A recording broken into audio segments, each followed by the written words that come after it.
What's good, everybody? You know what time it is today. We got a special segment for you guys. It's the fan involvement show today to talk about the first half of the season. But before we get to it, sit back, relax. We got you covered. Don't go away. Hit that like and subscribe button. We got you. Let's go. Okay,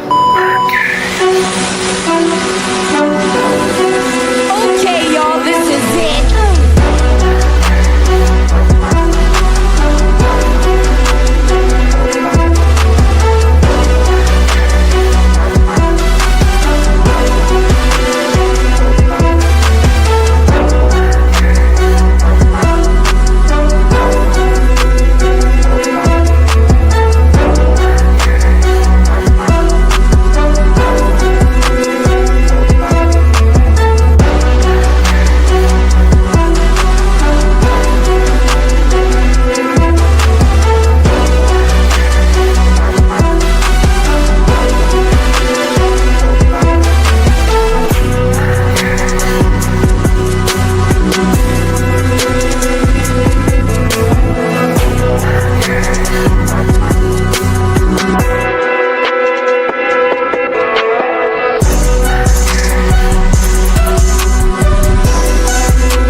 What's happening? What's happening? What's happening?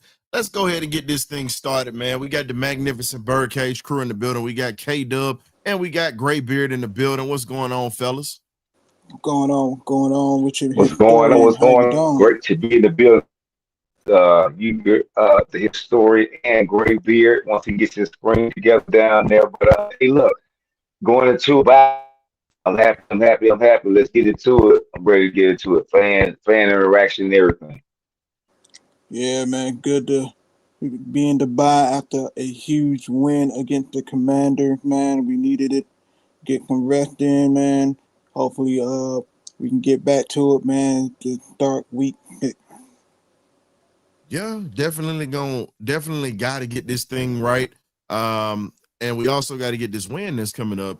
But today we just gonna talk a little bit about the first few games that we've had and what are the expectations of what we were expecting, what we seen, good, bad, ugly. We're gonna dive into it, and tonight we're gonna let the fans in here also to talk about it.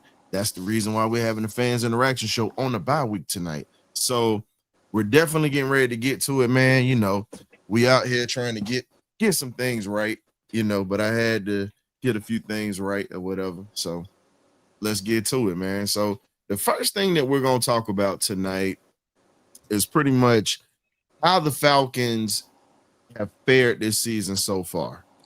When you look at no preseason, no, practice was limited because guys were injured. There are so many things that you can equate to the issues that we've had so far, but they're still trying to figure it out because there's truthfully, let's be honest, there's no true consistent rhythm right now. No. We're winning games, but there's no consistent rhythm at this point. And with us having the consistent rhythm, you have to be able to make some things happen. You have to be able to make things happen in games that you're supposed to win. We can't have too many games to where we're hanging on by our nails in the cliff and everything else is on some other stuff right now.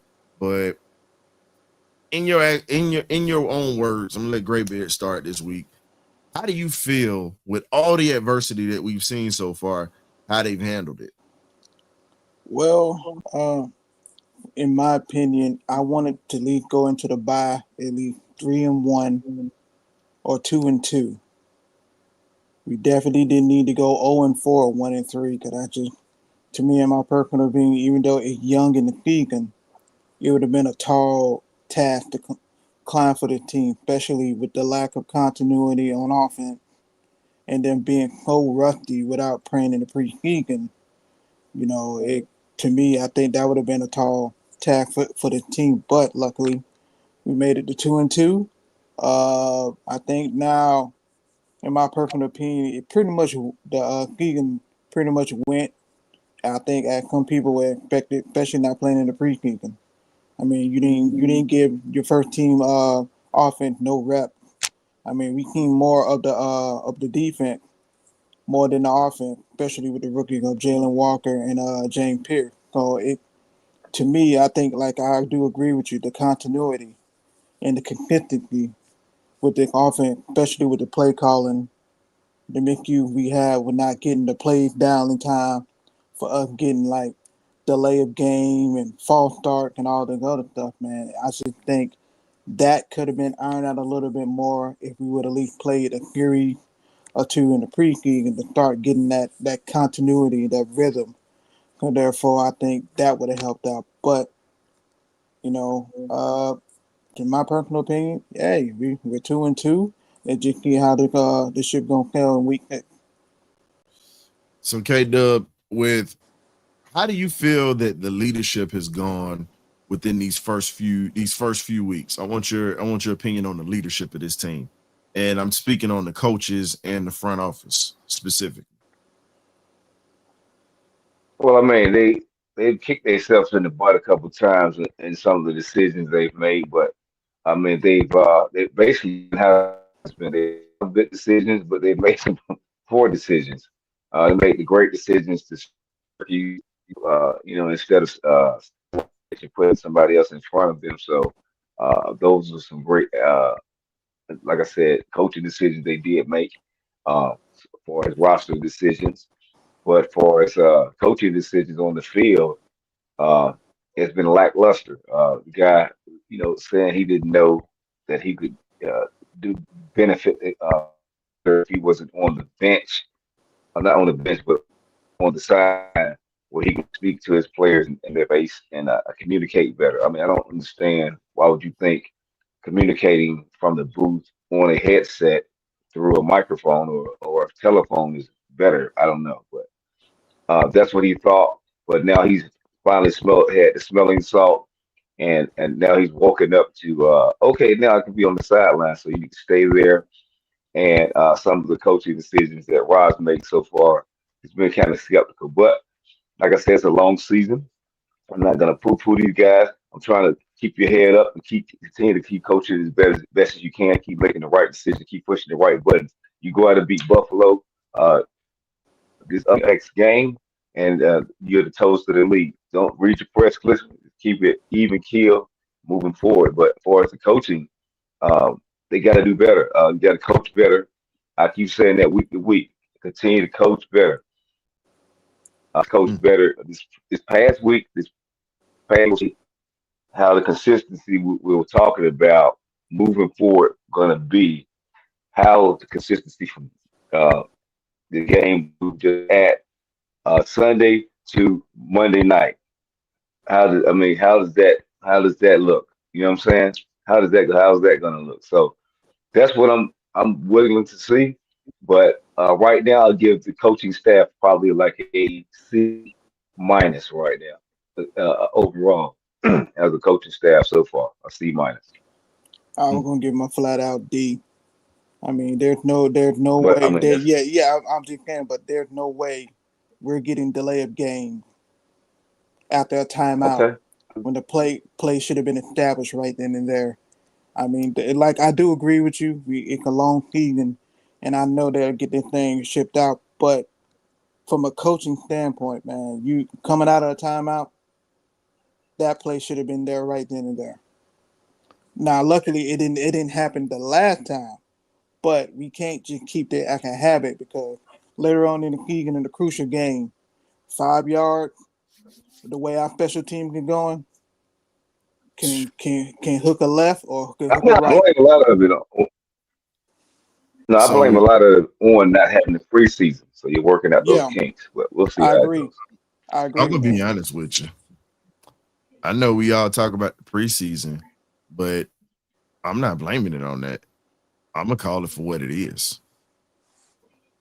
You're at this level. A lot of these guys have been in this playbook for over a year. Whether defensively, we got a lot of new pieces with the rookies. I get it. Right. But offensively, no excuse. Everybody that's on this offense was here last year. Everybody was here last year. There should not be shortcomings with bad penalties. No bad penalties like that, because those are momentum killers. We've killed ourselves with momentum this year with things that should not, let's just put it this way, things that are not things that can be salvaged that should not have to be salvaged, if you get what I'm saying. Yeah. So I understand why you said C minus K Dub, and I also understand why you said D, just a flat out D.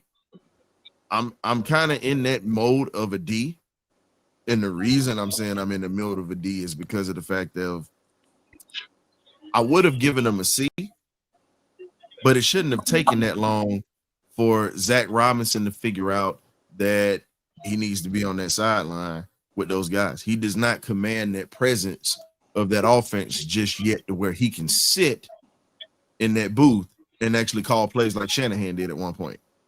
You have to establish your reputation with these guys right off the bat. He should understand that because he's a former NFL quarterback, period. Now, as for everything else, all I can say is what's going on, Kimberly? Appreciate you coming through. It's still go dogs over here. But all I'm saying is you can't shoot yourselves in the foot when you have momentum going. Agreed. You can't waste timeouts in the wrong side of on the wrong situation in a ball game. You got veterans. And that was something we've seen that not once. We've seen us waste timeouts on drives where guys should already be flowing like water right now, flowing like water coming out of a faucet, just with simple stuff in the red zone. We have to become more consistent in that red zone. Last Sunday was great, loved it. But if we're judging right now, this is kind of like, how do you say, you get a progress report, like when you were in school. It's a progress report. The first few games have not been the greatest. No, they haven't. We're 2-2 right now. We're at 500, thank goodness. But you have to call a spade a spade. It's a long season. There's a lot of improvement that's going to have to happen along the way if we plan on trying to make a run for the division and also a run for the playoffs. So the only way that we can do that is by being honest with this team. And being honest, not poo-pooing the team, it's calling out the flaws. It's calling out everything that's wrong with this team. The problem, and I stand on it, and I'm still going to stand on it. The problem with our fan base, no one wants to have an honest conversation about this team. No one wants to talk about the flaws that we have that could hurt us later on in tougher games. No one wants to say that because everybody wants to feel good in the moment and everything else. I'm looking long term. It's all about the long game. You can't enjoy the moment. Enjoy the moment. Yeah. But you have to look at the long-term game. The long-term game is this. Well, if you playing a team like a Detroit or somebody that's clicking on all cylinders, you can't make those type of mistakes. Nah. You can't screw up your momentum, because you screw up a drive of momentum or two where you're not supposed to have a 3 and out and you don't cash in any points, that can hurt you going down the stretch. We saw that with the Georgia Bulldogs last weekend. Man, don't remind me. We saw that hands down. So, and it's on every level. Every level, you have to keep momentum, and you have to, when you're in the red zone, you got to convert. Doesn't matter what level you're on, because if you don't convert, it can hurt you. So that's pretty much what I have when it comes into that. Well, I mean, it's still a long season, Kimberly. I know the Ravens are your team. We definitely appreciate the support and whatnot.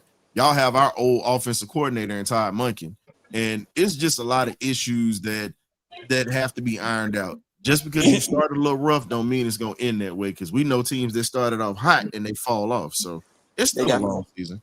They got some key injuries though on that Raven team, boy. Who's got music going in the back? I don't know. Is that your TV in the back? Not me. All right. So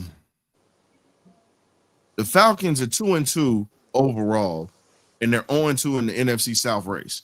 Now, fans, I put the link in the chat, so if you want to come in, you definitely can come in and chop it up with us because this is a fan segment show. So I've already posted the link. You want to come in and talk about the Falcons, we got you covered. You want to talk about some things that's going on in the NFL right now that you like to see a little different, we got you covered. I'll repost this link in the chat so you guys can come in because truthfully, we want to hear what you got to say.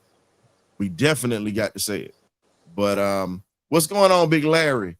Yeah, Kyle Pitts have the highest. Yes, he does. Yes, he does. They're finally starting to figure out how to use him, but I think we need to use him in the red zone a little bit more, if you ask me. It only took her 5 years. Just man. I love the pilot. Pilot on tonight then. Let's go ahead then, since y'all on. No. The dick right here is gonna coach it. I don't blame No. Pitts. I don't blame Kyle Pitts. I mean, like he said, we drafted. No. Some of that's on him. Yeah. Not the injury year and not the year that him coming off of the injury, because it takes a mental aspect, it takes a strong mental aspect to come back from a knee injury like he had. But some of that's on him when he was in his feelings or whatnot by not getting the ball.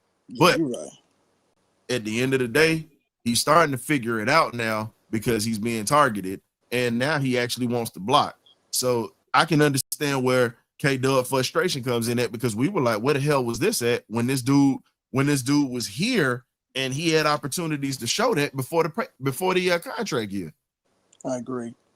And I'm a little pissed off about it. But okay, he's balling. I'm cool with that. But at the same time, I got every right to be pissed off because this is what you should have been doing from jump. But do you think that's more of because of the Smith play calling versus what Zac Robinson had him doing? Well, apparently Arthur Smith ain't having too much of a problem up in Pittsburgh right now calling plays. I mean, he had an Aaron Rodgers and a DK Metcalf.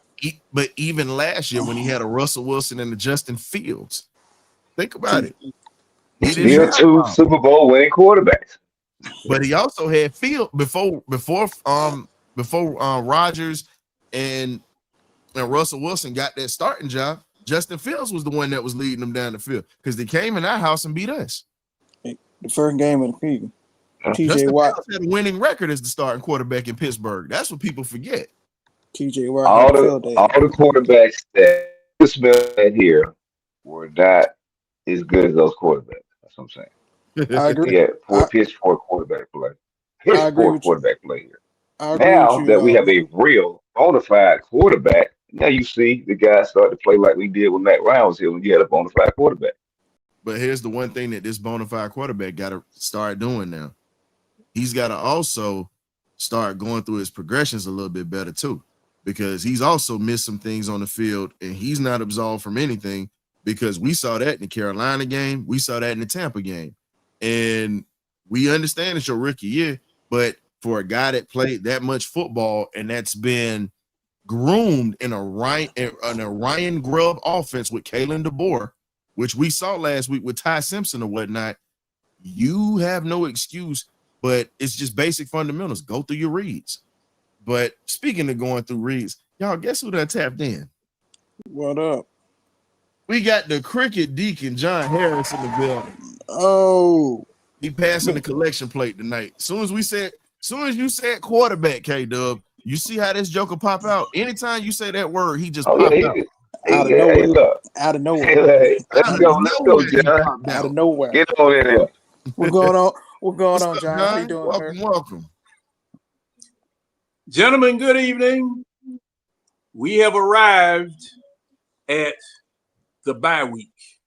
Yeah. Arrived. Thank goodness. Well, let me tell y'all something.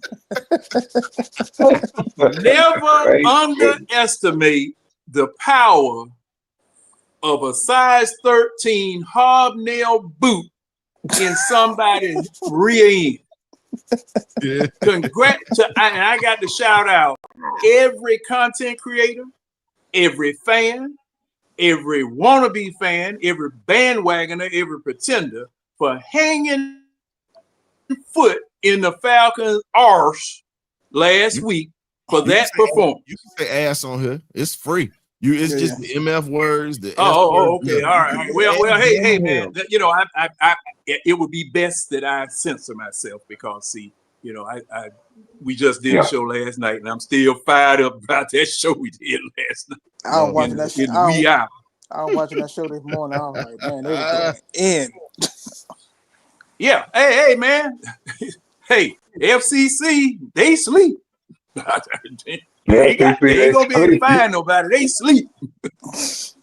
And that's just the way we do it. But getting back to it, hey man, for anybody who thinks that people don't care about this team, last week was a shining example to let everyone know, all those people talking all that junk. We care about this team. And we care enough about this team to be able to cuss folk out when they don't do what they're supposed to do. From Michael Penix all the way to the water boy, all the way down to the towel collector in the bathroom. Everybody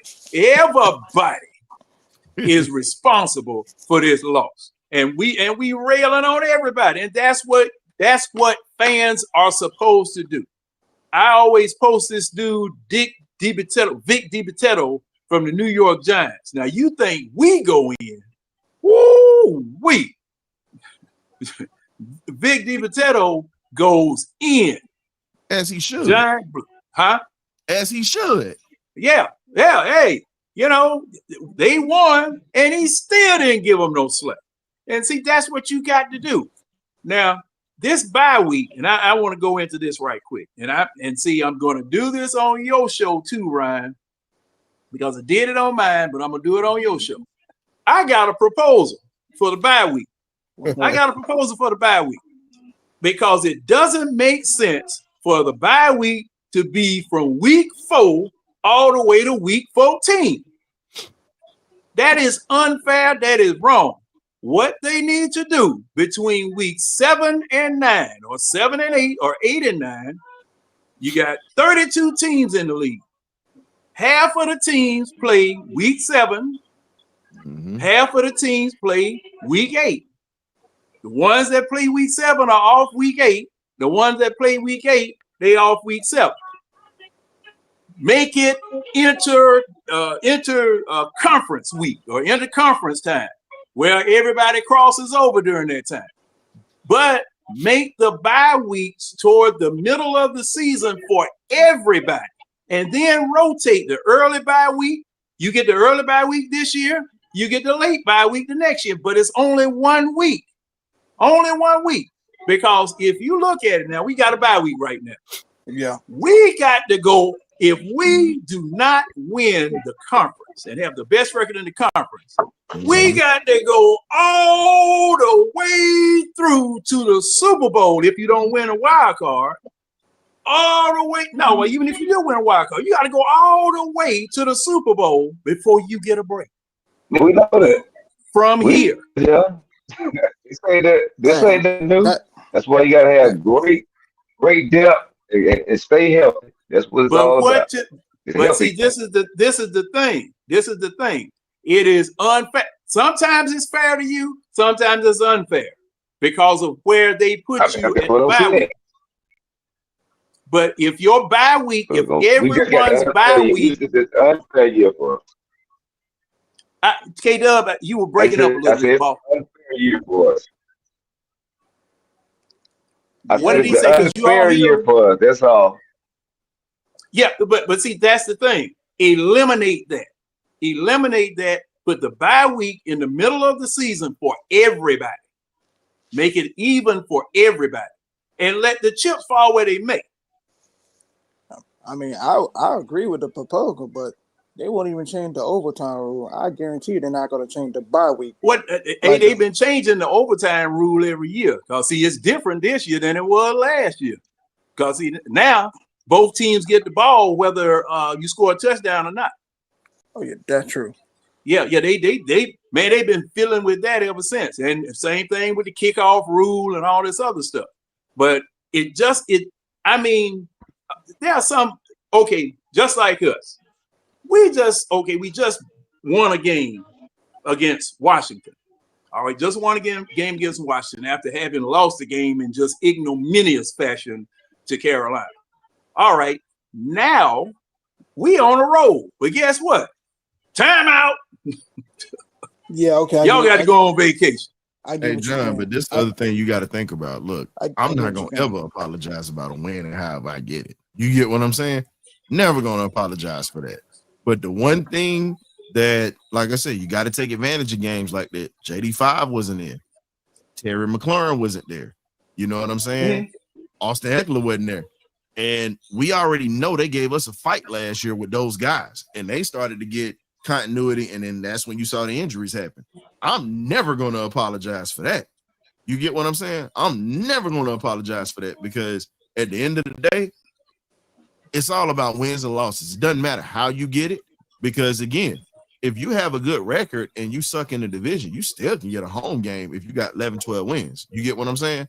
You still can get a home game. Yeah, I understand that part. That's what I'm saying. I understand. Listen, I'm like you. I want to win the division. I want to be able to have those home games like that. But at the same time, you got to just call a spade a spade. Unfortunately, he laid an egg. In the second game, in the second division game. The first division game, we shot ourselves in the foot. Yeah, we did. We shot ourselves in the foot. That's just what that was. But it's still 4 games left in the division. You still can sweep the Saints because they're god awful. They play on Sunday, the New York Giants. The Giants should handle those guys. But again, with the way that the NFL has been going this year, you never know what's gonna happen. You know what I'm saying? Kind of like college football right now. You never know what's gonna happen. So at this point, you just have to let the chips fall where they may. But I'm with you on this, John.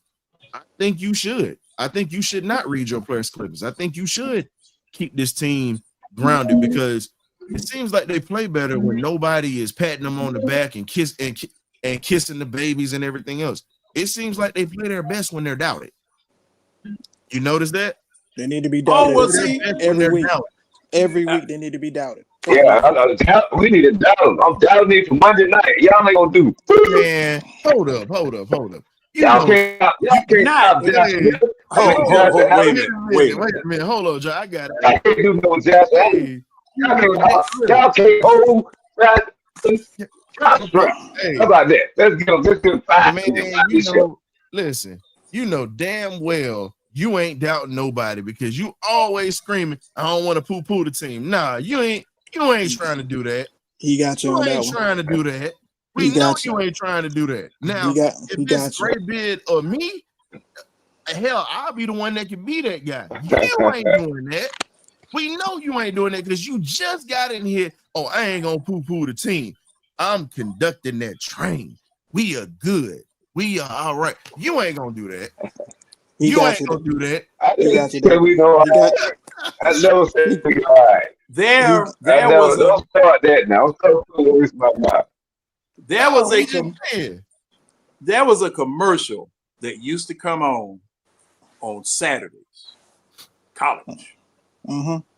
Coach got the team in halftime, and he just going up one side and down the up. You sorry son. Y'all not get. And why is that linebacker getting to the quarterback? What's going on? And one of the people in the team listened to me. Well, Coach, aren't we up by 14? That's what I'm talking about. You don't never settle. The game ain't over with. And that's why I am the way that I am for the whole season. Yeah, you won the game. All right, celebrate 5 minutes. You got another game to play next week, bro. You got another game. We done gave out the game balls in the locker room. We patted people on the back. All right, time to go someplace else. You have not won the Super Bowl yet. Okay, time to go for the next game. Time to go get practice and get ready for the next game. You know, because see, I have not gotten over the fact. I have not gotten over the fact that once I found out that my team in the Super Bowl was up there celebrating at halftime, making party plans, making all kinds of crazy plans for after the Super Bowl, and the game had another half in it. And Scott Pioli is saying, look, man, this is Tom Brady you playing. Okay? You got to knock the champ out. You got to knock him out. Okay? Yeah, and that's the way that I am. Until there are triple zeros on the clock and my team has more than they got, I'm still putting foot in behind all game. I'm still doing that all year until I have the trophy in my hands. And then I'm going to have my gun out just in case somebody want to take the trophy from me while I'm up there on the stage. Get back. But John, that's the bit. But think about it. That's the best way to think about it. If you coming up in a situation if you coming up in a situation, it's just like boxing. You can't, you know that you're not going to get a decision over the champ unless you thoroughly beat him. And then you get what I'm saying? When you talk about how you're supposed to end the champ or whatnot, guess what? You got to get in there and take it from him. You got to take it to him. You can't just hope and pray that it's going to happen. You got to do it. And that's pretty much been our problem for the longest. It's been our problem since this team moved to Atlanta. We have yet to be in a situation where we just flat out just take it to somebody and keep it consistently going.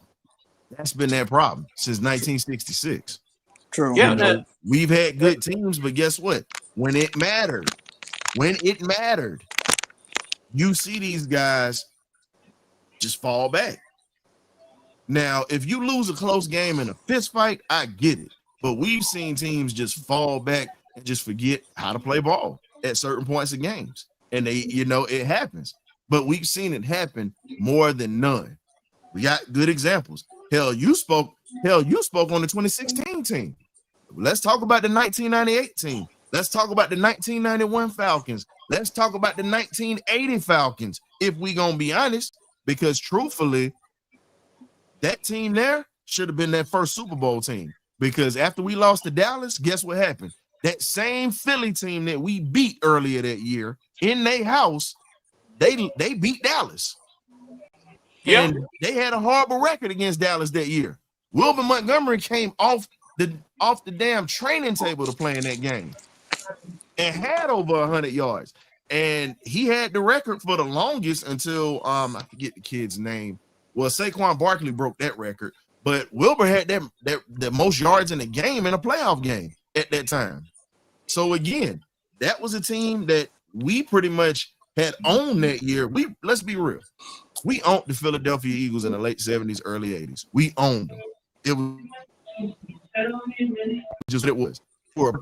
But them stinking Cowboys was always in our way. Always in our way during that time.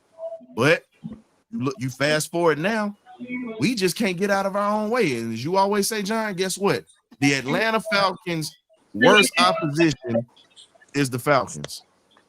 Yeah, without question. Yeah, and this okay, now, and going into that, seems like your offensive coordinator likes it down on the sidelines now. He's mad because he didn't come to the sidelines earlier, according to what he said. Boy, see, I'm glad I'm out here in Douglasville. Because, man, some of these things that these people say, some of these things these people do. You just come on, man. Come on. That's why I don't like, and this is just my own personal preference, and I'll give you the reason why. I don't like people on the job training, teaching people who are on the job training. Mm-hmm. Your offensive coordinator is on the job training, OJT. I likened it like a father buying his son a puppy so that they can grow up together. That youngin' doesn't know how to take care of the puppy. Okay, the dad has to instruct the youngin' on how to take care of the puppy. All right, same thing with an offensive coordinator who's new. This is his first playbook that he's designed. This is his first team that he's called offense for.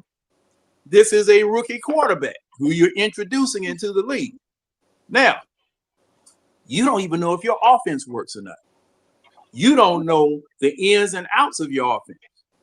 Most of your coaches who come in with young quarterbacks, they got an offensive coordinator that has been through the wars. They know what they're doing. They know how they're calling. I look back at the Falcons with Mike Mularkey and Matt Ryan. He taught Matt Ryan ABC 1, 2, 3.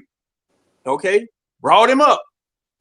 Kyle Shanahan, when he came here, he had been on a staff in Washington, learning how to be an offensive coordinator. He came here with experience. But this man, Zac Robinson, if he is up in the booth, does he know what he's looking at? Not half the time. You know, that's why I said we need to put that 96-inch Panasonic, oh, dog, I told me, 96-inch Vizio down there on the field where you can look at it and have somebody tell you what it is that they're seeing, okay, from up top. So you can be down there with your quarterback, because all these communications issues, 2 weeks in a row now, it was 2 weeks in a row, y'all couldn't even talk to each other. Play coming in with 10 seconds left on the play clock, you running up to the line of scrimmage, don't have an idea, you know, quarterback doing this and then doing this. Man, it was just a mess. It was a fluster club. You know, that's all it was. That's all it was. John just said it was a foobar of a situation. I've heard that in the military. Yeah, well, we've heard that military, but the other thing we say is it's a foobar of a situation. What that means is effed up beyond recognition. You just can't say the word here. But outside of that, we got to talk about the overall record. We're 2-2. We're 0-2 in the NFC South in our division right now. And as I spoke earlier, you got 4 division games left, and you still have a lot of time to actually acquire a winning record to become a better team and actually become a playoff team. Do you think that, and I'm start with K-Dub on this one, and I'm gonna go on to bring it behind. You guys think that this team can actually grow up during this season and become a playoff team if put in the right position? And people and folks in the chat, y'all can jump in. No, I'm saying, I'm gonna let you go. Folks in the chat, y'all can jump in, but there's a link at the top of you at the YouTube side and also on X. If you guys want to come in, this is a fan segment show. We want you guys to come in. Today is the night. Y'all can just jump in, even if it's for 2 or 3 minutes and you pop out. This is for you guys tonight because it's a bye week. So, K-Dub, go for it. Well, I mean, to be on my supportive side, I mean, I think they're going to get it done, because if not, everybody's going to get fired, Terry and all. I don't care about what draft pick he brought in. They're going to get rid of everybody. So, you know, pressure bust pipes, I think they'll get it done. But being honest, on the other side, not being the supportive side, they probably won't, because if history tells us the Falcons don't do nothing, if everybody else in the fan base, the way I read in these groups, think we ain't gonna do nothing because our coaching staff sucks, our front office and whatever, and we ain't gonna do nothing. So to just be a negative Nancy on the show, but being the supportive K-Dub I think they'll get it done. But just to be helter skelter, just go with history, they ain't gonna do nothing. They'll go 6 and 7 or something. So I don't know. You know, but just what I think about it. To be honest, to be K-Dub, they'll figure out a way they don't want to get fired. So, you know, which way you want to take is how you want to take. Graybeard, what you got? I believe they'll get it. I believe they'll right the ship. I mean, we may not like how they right the ship, but I believe they will right the ship. I just think We just need to go back and just he what was working in that game against the Commander can just build upon it, offensively and defensively, even special teams. I mean, I don't think we need to like revamp the whole offense to the league because that'll really put them behind the eight ball or whatever. I just think I don't want them to overthink it, but at the same time, the the coaching, the coaching and the time management and getting the play down. We can't have no more of them issues if we want to win the division. That has to be ironed out during this bye week. John, I'm gonna give you a second, then I'm gonna give my thoughts on it. What you got? We have the capability. That was demonstrated this past Sunday. Agreed. We have the capability, but it's going to take a Herculean effort from everybody. Everybody's nose is going to have to, like the old folks say, everybody's nose is going to have to be to the grindstone. All of these photo ops, all of this ancillary stuff, all of these distractions and podcasts and all this other stuff that you guys are going on and the things that you're doing, you don't have the luxury to do that. You don't have the luxury to do that. Okay? Concentrate on football. Zac Robinson, you called a masterful game this past Sunday. It was almost like they were listening to what we were saying. Could have been. Wow. And that's funny, John, because a lot of the stuff that different podcasts have said that were calling things out and telling the truth and not trying to make these guys feel good might have worked. Maybe they need a little bit more pressure. And that's our job. That's our job. Keep the pressure on them. Yeah, you won Sunday. Okay. You don't have another game play. You off this week. All right. Like Kate, like Graybeard said, tighten it up. Tighten it up. Get it right. Get it right to where this thing is operating like a well-oiled machine. You know, I had suggested now, and see, people were talking about Elijah Wilkinson being weak on that side. Elijah Wilkinson is turning folk over. Yeah, he knocking people back. And John, all season we talking about this guy, man. This guy stepped up. Everybody, I know all of us. And like I said I want consistency. Yeah, I talked about him. I stand on it. I know I talked about him. I'm glad he responded. Now, can you keep this up? That's my question. Because again, 4 games don't mean a damn thing to me. I talk about consistency. I need it all year because it's nice when you get a pat on the back, but you forget how to play. The only thing he's had this year is 4 false starts. Count it. That's it. 4 false starts. And that bogus holding penalty after the man jumped offside.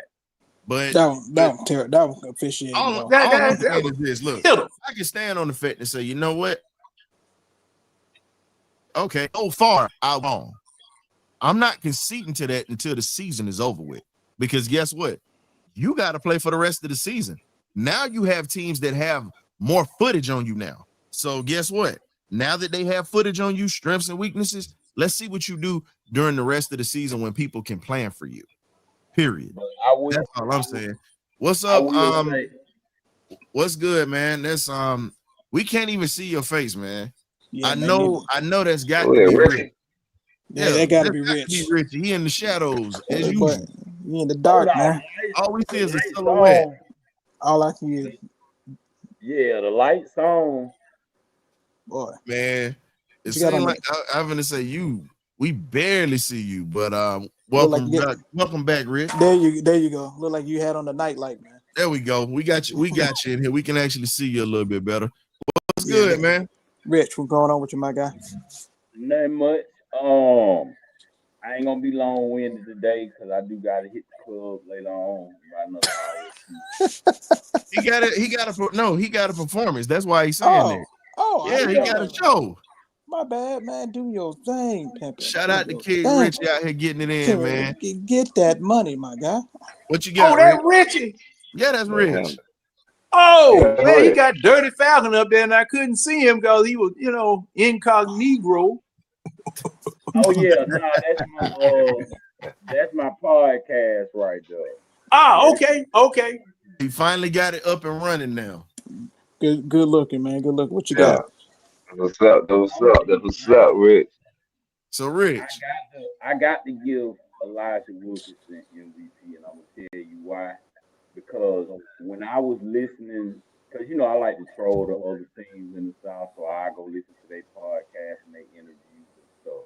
One thing Coach Canales basically said was their defensive coordinator said is during that game, Wilkerson wasn't going for them blitzes and stuff. That's why they switched to Jake Matthews and Bergeron's side because Wilkerson wasn't going. They couldn't get him. And I was thinking to myself, he was our main thing. We were talking about Carolina. Literally said the coach DC literally said we switched sides to Matthews and Bergeron's side because we couldn't get Lindstrom and Wilkerson.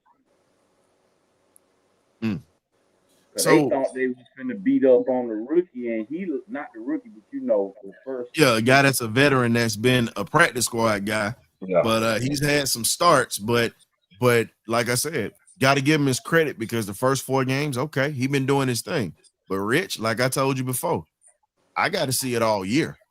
I'm not willing to concede just yet. I got to see that whole sample size because now you're pretty much the guy this year because McGarry's out. So I need to see it all year, not just for a couple of games. I need to see it all 17 games. Now, Storm Norton coming back.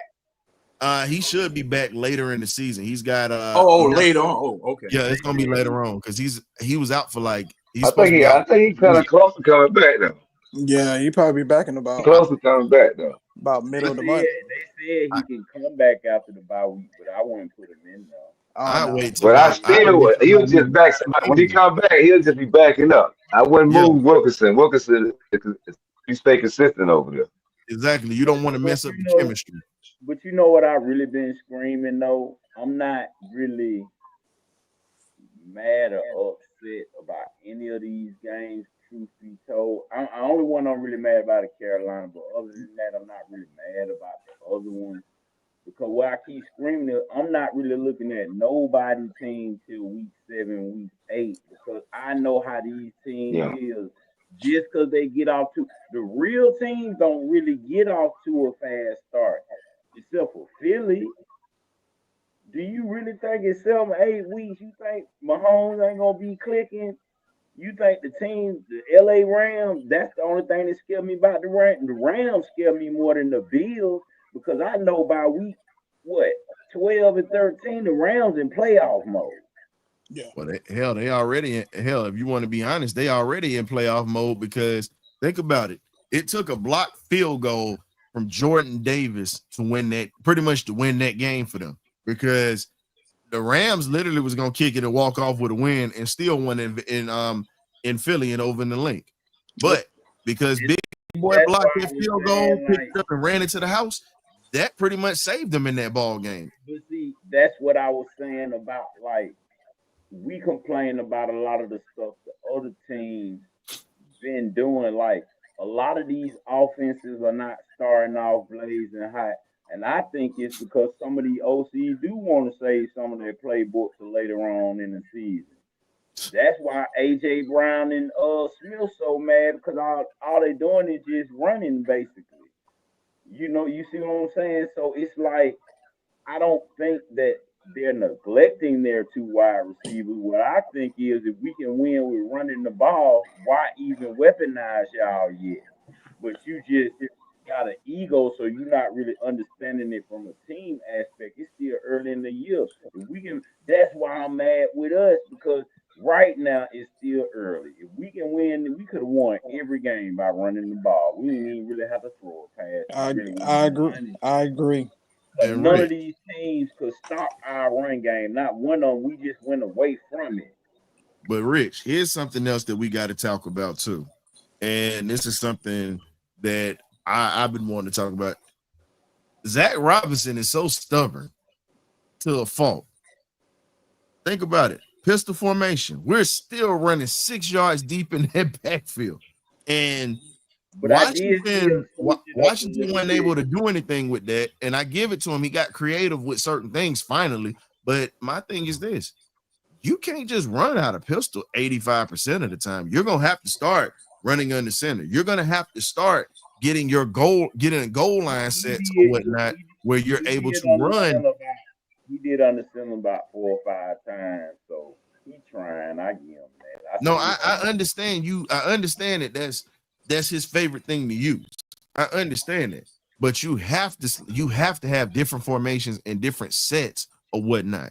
You have to have it because eventually defensive coordinators get wise to what you're doing, and what happens? They make adjustments. They stop it. What are you gonna do to counter? It's just like a fight, like me and John was saying earlier.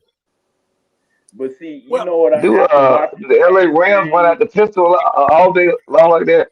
Hell no. No, they run in different I'm formations. like, how you come from the Rams if they don't do that? Nah. And never about a pistol. Nah, No, they have pistol sets, but they have pistol sets. But guess what? They run in single back. They run in pro set. They have some plays for I formation. They have, as John talked about, they have fullbacks in the backfield, which we need. You know what I think he's trying to create, and I thought about it after watching the game.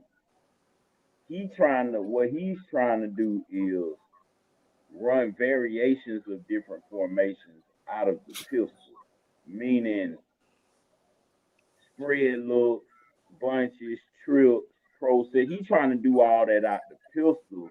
Some of it works and some of it don't because of the pistol. And he hasn't understood what he's learning, what works and what don't under the pistol because of being so many yards behind the sticks. Certain plays are meant to be under center, but you're trying to fit it to work out of the pistol. Because one point in the game, I said, we running spreads. Then when I looked again, we running the spread out of the pistol. Then because it wasn't, even though it's an extended variation of shotgun, it's just the way he's trying to line up his receivers look like 11s, 12s, and 14s out of, like he's trying to integrate all of that in the pistol, and he's seeing what works and what. If you sort of get what I'm saying. It ain't. Yeah, I get you. I was like, I'm trying to figure out what Zac Robinson thinking. Crazy. That's why I think Zac Robinson be blowing the czar. I'm telling you. Well, that goes. I know he'll be one. I know he'll be one to shake with that nigga struggling. See, that goes back to what I was saying. This is his first offense that he's put together. Right. This is his very first offense he's put together. And because of that, yeah, he don't know anything about his own offense yet. Because seasoned offensive coordinators, they know what works to a certain extent, what doesn't work to a certain extent. All right. And he just impresses me as being promoted beyond his intelligence. You know, this thing here is you got a young quarterback that's carrying a howitzer on his left shoulder. All right. You have 2 great running backs. Yeah. You weren't using a fullback until we were screaming bloody murder. And you started using the fullback and your running game started taking off. Now, I still got a question as to why you use a fullback with Bijan and don't use a fullback with Algier. Okay. Well, and I put that in the comments, and a lot of people say, well, Algier is a big back. He don't need one. If Derrick Henry needs a fullback in front of him, so does Bijan and so does Algier. Derrick Henry, 6'2", 252. He got a 300-pound fullback in front of him. So why can't my 230-pound halfback have a bigger fullback in front of him, tight end, converted tight end, whatever. Okay, you want to run, get in a running formation. All right, that's what I'm saying. And I'm just a retired post office supervisor that don't have nothing to do, and I'm seeing this, and you people getting paid $3 million a damn year, and y'all can't see it until we say something about it. Come on, man. Hey, I got to bring something to the table. I know we talking about it because one of the things that we got to also talk about is that I want to speak on it is that number 2 cornerback spot right now, because we have no solid player at that spot right now. I know Kobe Bryant's supposed to be the next one that we look at, but there's a name I'm gonna throw out here because we're gonna have a draft special eventually, but I just gotta throw a name out here, folks. I need you to look at Lakai Rowland out of University of Maryland. The boy is a monster. Hear me when I say this. Got a guy pretty much is the highest rated corner this year, 90%. And this dude plays against offenses that throw the football, and he can tackle.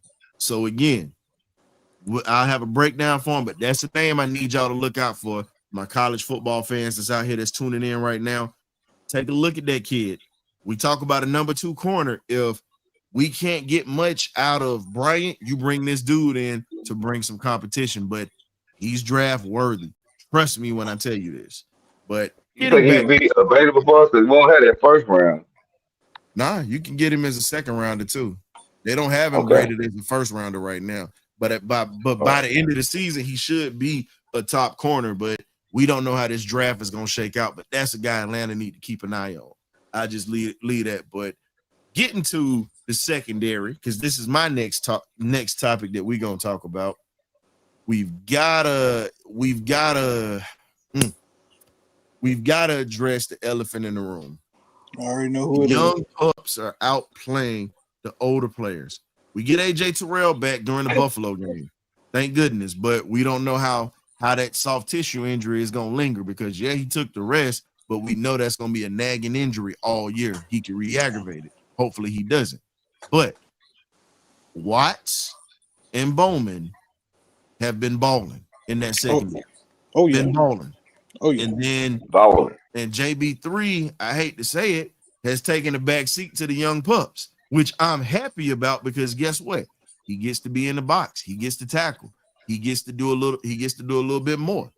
So it makes it even easier for our linebackers at this point to have trust for those guys in the back. So now they can play a little bit more freer. And you forget about Jesse Bates too as an offensive coordinator because his name ain't ringing bells. So here's the other thing we got to talk about with that. We got to talk about a consistent pass rush. The guy that I picked out before the season started, I said, Zach Harrison is my X factor. Ben said this. Been saying this since last year. Zach Harrison has been a problem all year. I keep telling folks, this man is built exactly like Javon Curse the Freak, by the way. Same speed, same attitude, same aggression. The difference is we move him around on the line. He's not on the edge. He plays damn near every position on the line starting off. Man's able to blitz. Man's able to eat up blockers and make it easier for these linebackers, Ellis and Diablo. And the man really, no one's talking about him right now. We're talking about Jalen Walker being a great pass rusher. He's got the highest grade out of the rookie pass rushers in this class right now with 74%. James Pierce Jr. is right behind him, but no one's talking about this disruptive force that we thought David Onyemata was going to be, and David Onyemata has taken a back seat to Zach Harrison. He will not be in this year. Thank you. Zach Harrison is going to get paid. I'm telling you that now. And Zach is doing this before the contract year. But isn't this what we wanted though out of Zach Harris to be able to outplay Onyemata? No, we want it now. We'll see. What's going on, Kerry? Appreciate you for tapping in. We got the link in the chat if you want to come through, or if you can come through, you can tap in with us or whatnot. We already know you on the Kyle Pitts high right now, so this is the time for you to get in and talk about it because this is a fans appreciation show tonight. But we also talking about some of the things we need to work on and get a little bit better. But Zach Harrison to me is the glue on this defensive line. He's outplayed Ruka Roro, and I'm just sitting back smiling right now. I like Rook, but I said the best D lineman we got right now is that man number 96. Been saying this, and now it's coming to fruition. Most pressures though at the same time. Then he had What's up? some crazy stat. Root had a crazy stat of something I seen the other day. But here's the problem with that. Rook is a guy that, and a lot of people get mad, and I said it last year, and I'm saying it again. He has potential to be a disruptive player. All right. Nah, He has to be used properly because he's built exactly like John Randall. Low to the ground, low center of gravity, able to make plays, able to shoot the gaps, able to use his quickness. But John, as you always say, we got to get us a 300-pound dump truck with no ankles. I was gonna let you cook, and I was ready to come on in and say it again, over and over again, because I need one on that defensive line. I need and I need three, because when that one rested, I want another one to take his place. Just bring your stomach to the line in a wheelbarrow, bloop, and drop it right there. When the man hike the ball, walk this way. I'm Just pissed. keep walking. I'm pissed that Eddie Goldman showed out on us Sunday, and we didn't get that last year. I'm pissed about that. Yeah. You noticed that Eddie Goldman showed out on Sunday. Oh, yeah, Man, Eddie Goldman, he went in. Man, that doggone Eddie Goldman was putting pressure Think about it. on these folks. He was putting pressure on.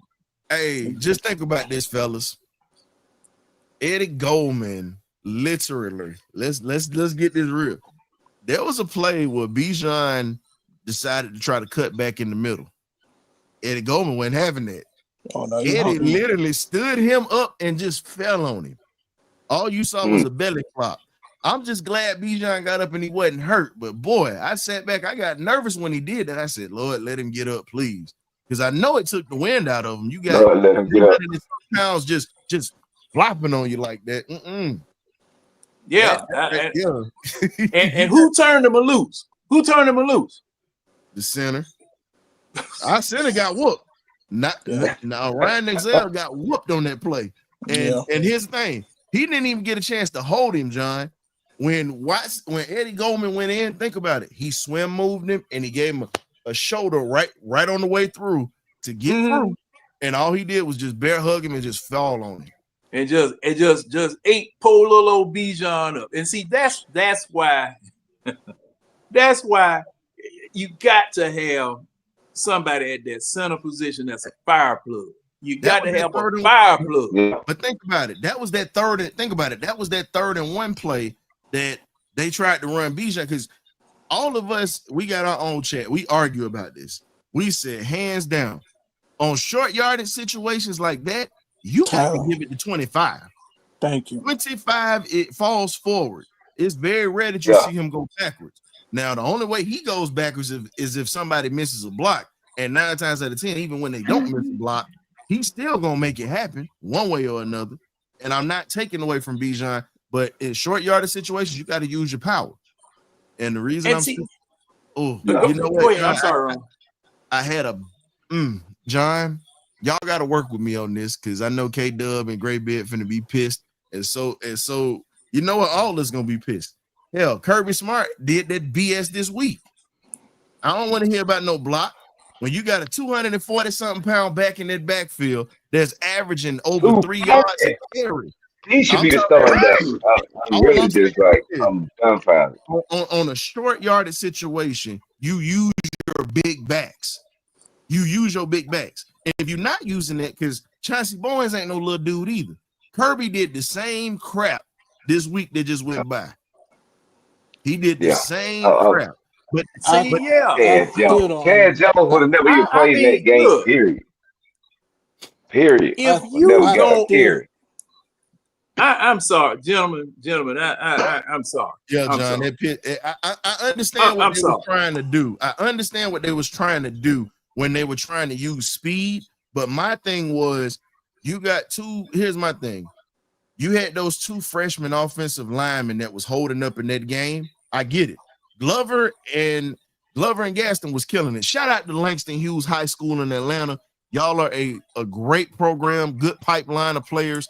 But those young pups, you don't. Here's the thing: they held up, but you don't put them in a situation like that. Guess what? You trust the guys who were moving the power. You move forward. Don't get cute with it. That's the same thing I say about Zac Robinson. Zach gets cute sometimes, just like Mike Bobo in the He city. will get cute. Cute. He will.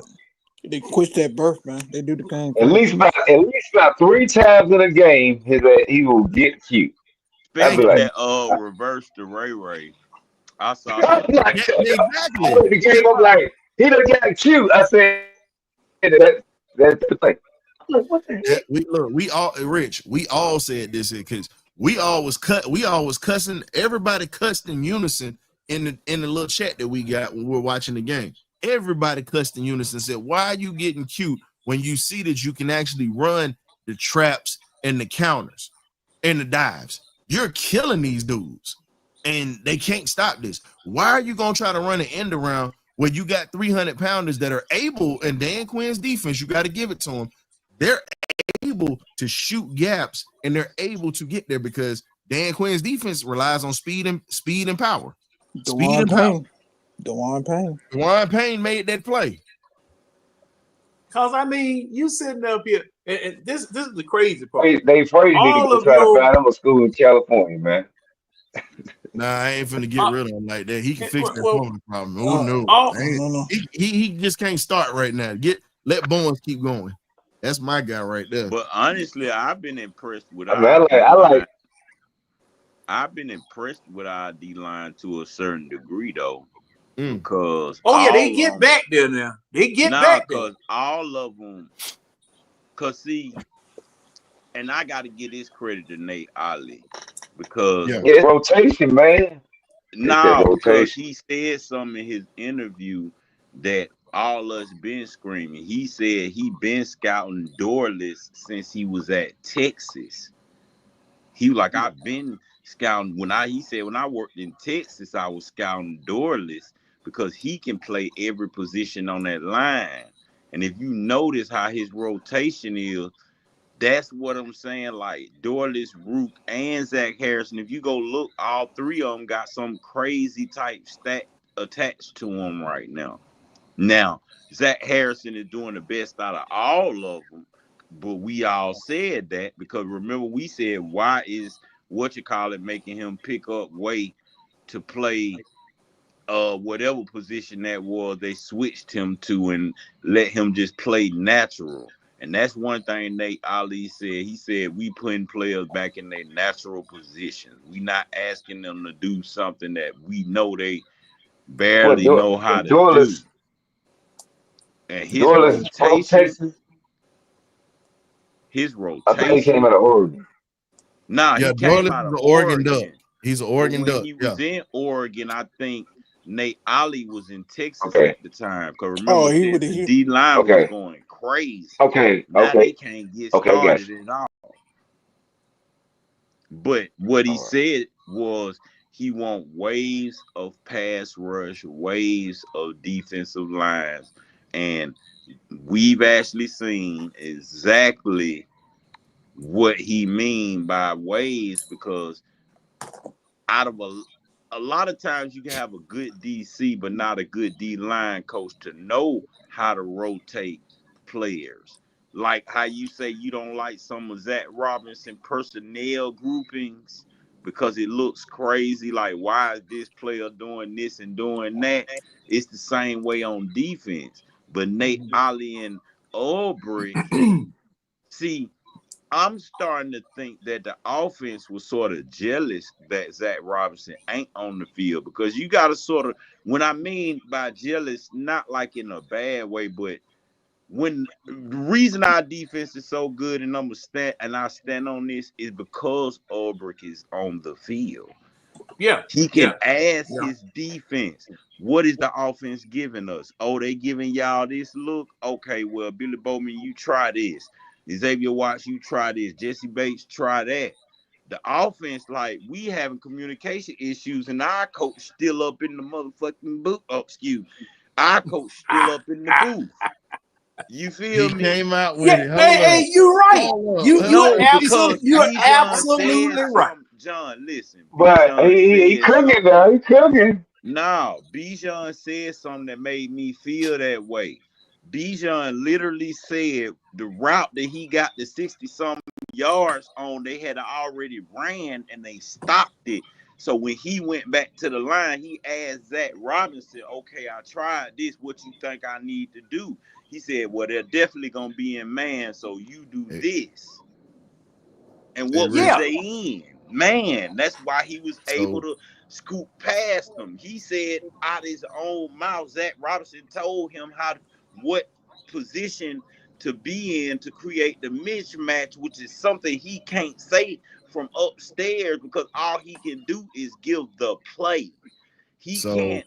In-game situation is different, and that's what I used to have problems with Zac Robinson. It was never the 20 to the 20. It was always situational. And see, when you in that booth, that type of situation, Bijan can't ask him that question. He have to ask the running back coach or somebody who don't know Zac Robinson's scheme. Hey, shout out to One Gun Auto. He came through real quick or whatnot. Got to shout out our guy, Turbo, run it back, Sean.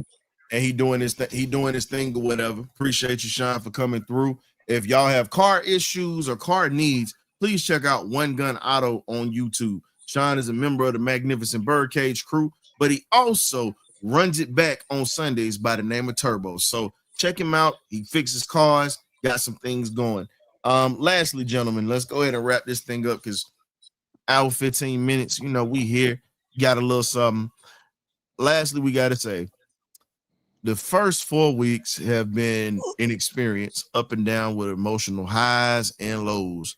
Now, the question is, can we find the consistency and build upon what these guys have done to make this season a playoff season and possibly getting a division title at this point?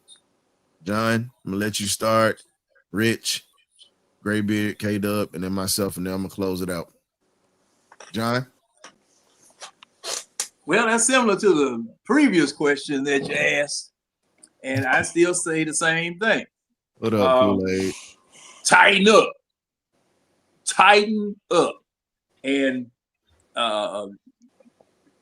just like King Richard just said, you being down on the sidelines, I mean, most of your offensive coordinators that are successful, even though they know their offenses and everything of that nature, they down there on the sideline. They talking with the quarterback. They talking with the wide receivers. They talking with the running backs. They talking with the tight end and position groupings to get them better. Now, the defense, I have no issues with the defense right now. I have no issues with the defense right now because the defense has been keeping us to where we can win games. It's when they turn it over to the offense and it's time for them to put some points on the board for them to defend. That's where I have the problem. So the offensive side of the ball is the most iffy side to me. And if the mistakes can be cleaned up, and we had just a few mistakes Sunday, the coaching can be cleaned up and the coaching can be elevated so that we are not doing the same dumb things that everyone knows about and going 75 and 85 instead of I-20. And if y'all know about Atlanta, you know which way those roads run. Okay. You can't go north and south on I-20, just in case you people that don't know nothing about that. And that's where we need to go. We need to go north and south. All of this fancy junk that you're doing behind the line is not going to get you to the goal line. You know, so hey, I'm looking for that. I'm definitely looking for that for the next the main run of this season here, because hey, that's going to be the key. In my opinion, that's going to be the key to you revealing whether you're contenders or pretenders here in the NFC South. Rich, what's up? You're on mute, man. All I'm gonna say is, Mike, I just got a funny feeling that we finna stack up wins for some Okay. odd reasons. I just got a funny feeling we finna start stacking up W's, because one thing I understand is when I watch that locker room, it seemed like the offense got their confidence back, because you know every wide receiver go through the drop season. So once they get over, I'm glad it happened early in the season versus getting the drop seats late in the season. So now, which is all about confidence, and now when Raheem said, "Man, let's get on this bye and unleash some shit on this league," I think they really finna stand on that. I think the offense got their confidence back. I seen how Drake London got his confidence back. Darnell Mooney slowly getting healed back. If Darnell Mooney activate, we good. And right now, like yeah, if we get Mooney back, I ain't got no problem with the defense. I still want a big guy on the line, but I ain't got no problem with the defense. I'm just looking at the offense right now. But I do think Zac Robinson being on the field is helping them. It's not about him. It's just I do feel that way, and that's all I got to say. All right. Graybeard, what you got? I think we'll be all right. I think we're gonna. I do agree with Rich. I think we about to start our little win streak. I just want the coaching to get better, to get consistent, be able to get Michael Penix in the rhythm early. Your idea, you to hurry up a little bit, get him in compaction to get him in rhythm early, because therefore we can start running the football officially with Bijan and Tank. And I want the special teams unit to be consistent too. I don't care who the field goal kicker is, just make the damn kick. That's all we want in Atlanta. Be consistent when your number called, either from a 38-yard field goal to a 55-yard field goal. Make the kick. But I think overall, man, I think we'll be all right once we get that first division win. But we just can't lose no more division win. We got to win all of them. Win all of them to win the division. We can't afford to lose no more division win. That's all I got. Well, Chris Blair's still on the practice squad. He's not even really a starter right now, Kool-Aid. I know you're saying he's the key, but he ain't even in the lineup. Casey Washington is the guy that's in the lineup right now. Yep. And he's injured a little bit dinged up. Yeah, what you got, K-Dub? Well, man, just piggyback off everybody that came forward, just continue to stay consistent and consistent coaching. See, one of these guys to stay even keel, no reading press clipping. You got to try to keep those phones down. It's tough in this media and this market in 25, but ask those guys, try to stay away from phones, man. I mean, just stay locked in and stay focused on what the coaching staff and the guys inside the organization are telling you, man. I mean, because we're trying to accomplish a goal that's never been accomplished in the city of Atlanta, and that's winning a Super Bowl. You never know what year that you're going to go. The 2 years that we did go, I never thought at the beginning of those seasons we were going to the Super Bowl, both the years that we went. I thought we had good teams or whatever, but I didn't never see a Super Bowl those years that we did go. Lock in, man. I mean, last time we went, we had 5 rookies starting. We got four getting a lot of starts right now, so anything can happen. If you look at this league, it's a lot of teams looking pretty out of sync right now.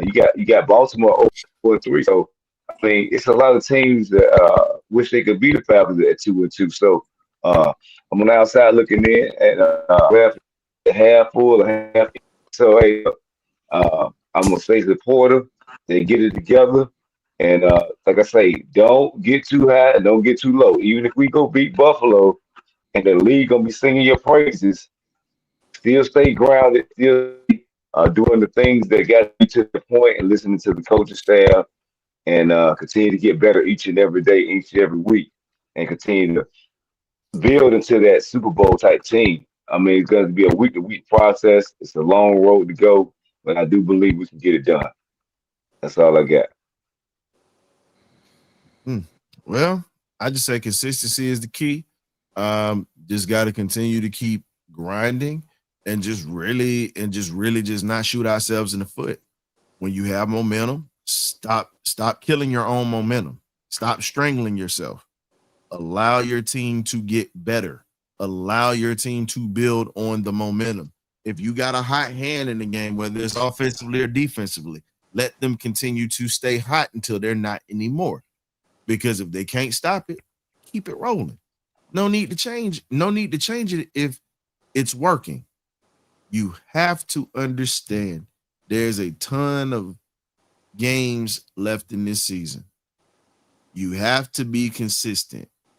2-2, you're at 500. Now, win the games that you're supposed to win.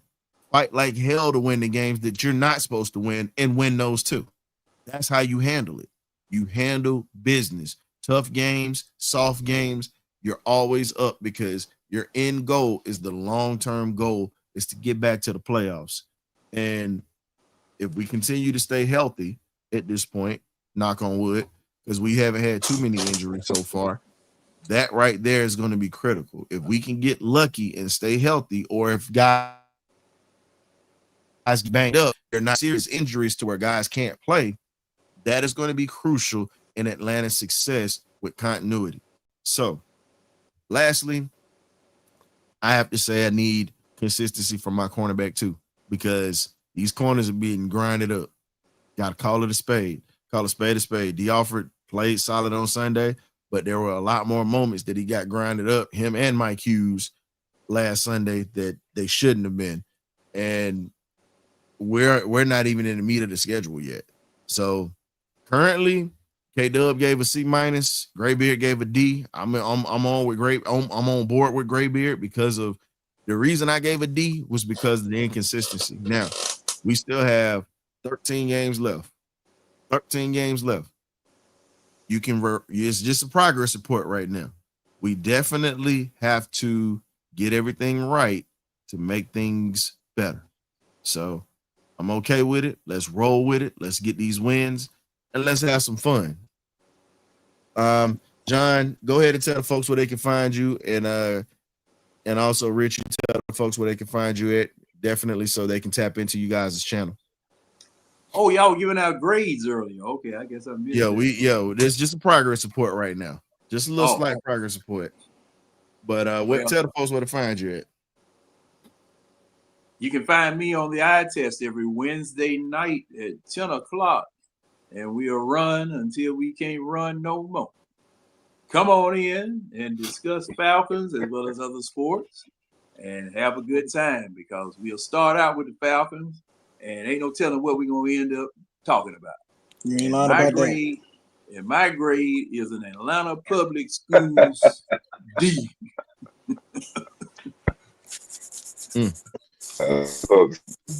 Hey, what you got for us, Rich? You can find me at Dirty Falcon Podcast. You can go on over there, click the like button, click the subscribe button. It's free, you know. Other than that, all I want to say is, man, I think we finna stack these W's. I just got a funny feeling about that. There you go. All right. Appreciate y'all fellas for coming through. Thank you. Hey, and the magnificent Birdcage crew, thank y'all for working hard tonight as always. And also to the fans, thank you for having an hour and a half to spare with us tonight. So definitely going to catch you guys next week. We'll probably have a bumper to bumper this week coming up. But definitely I'll catch you guys then. Magnificent Birdcage crew, definitely enjoy this weekend off. I'll catch y'all next week. And also for you fans out here, no matter what's going on in your life right now, there's a lot of negative things that's going on in this world. Look, take a break from it. Enjoy this Falcon football, because this is a part of reality that we got to try to get behind and we got to try to enjoy, because there's a lot of rough things going on in the world right now. And the only thing that's keeping people sane is sports right now. So just enjoy it. Don't kill anybody over it. It's not worth it. You know what? Now, if a Saints fan come up to you, you know, you can put your foot between their hip pockets or a fist in their eye if they get sideways. Yeah, I still hate the Saints, but you know what? Much love to y'all. We'll catch y'all next week. Same time, same place. You know how we get down. You either get right or you get left. Ghost.